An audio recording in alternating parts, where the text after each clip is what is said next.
on the same day that the church is already open so it doesn't give an extra expense to the church.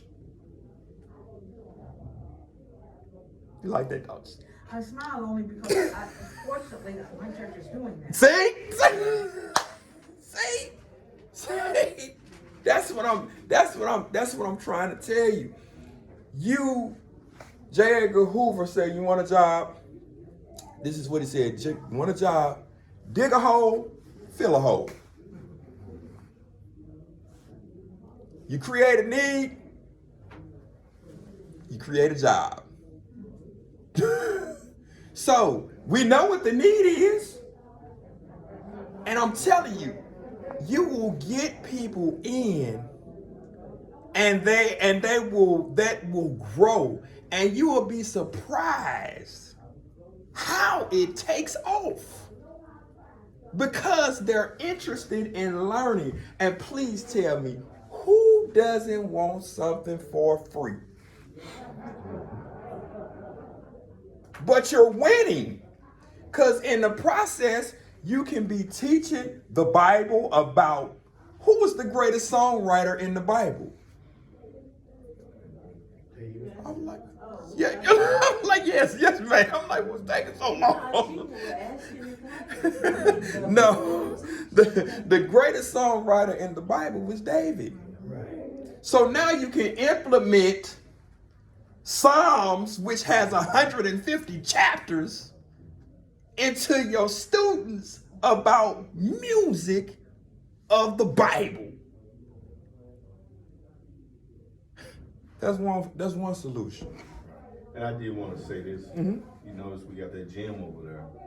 Every Thursday, the pastor and one of his ministers have open gym so that they can come in and play basketball and do prayer with them and a couple of other things, and they continue to come.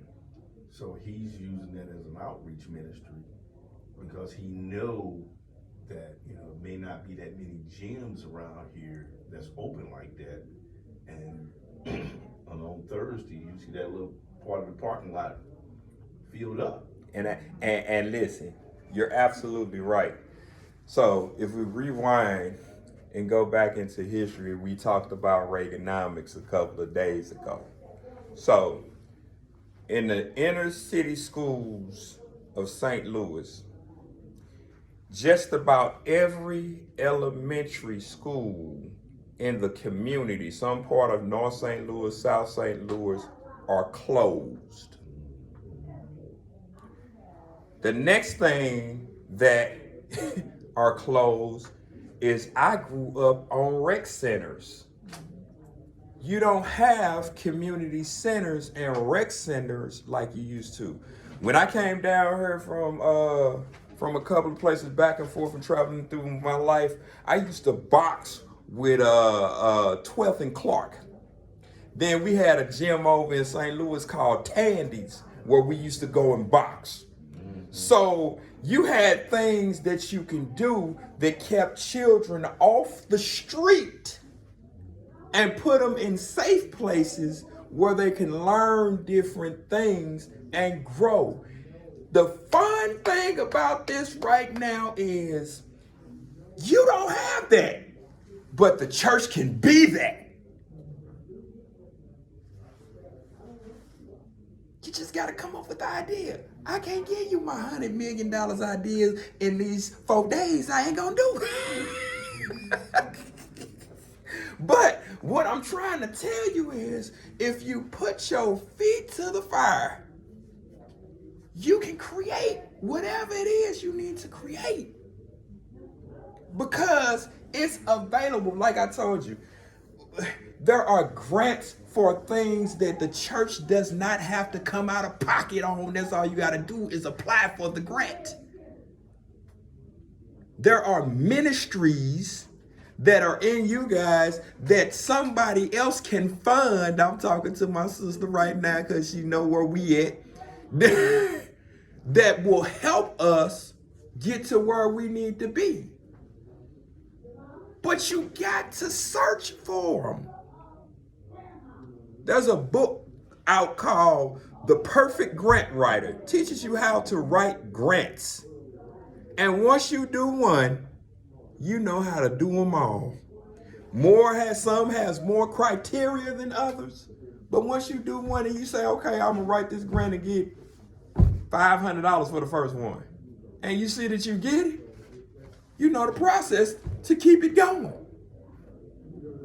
Let me tell you something. That's what white people do. That's what white people do. You don't stay rich by reinventing the wheel. You stay rich by doing what's been working. And what they do is they'll go apply for a grant because you got green eyes and you black. $3,000. Now we can use that for your tuition. Go back and do the same thing. You 13% Indian. That's a grant right there.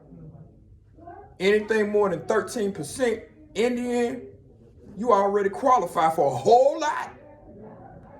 It's available. So you got to use what you got. All right? Some more solutions. We got some more solutions for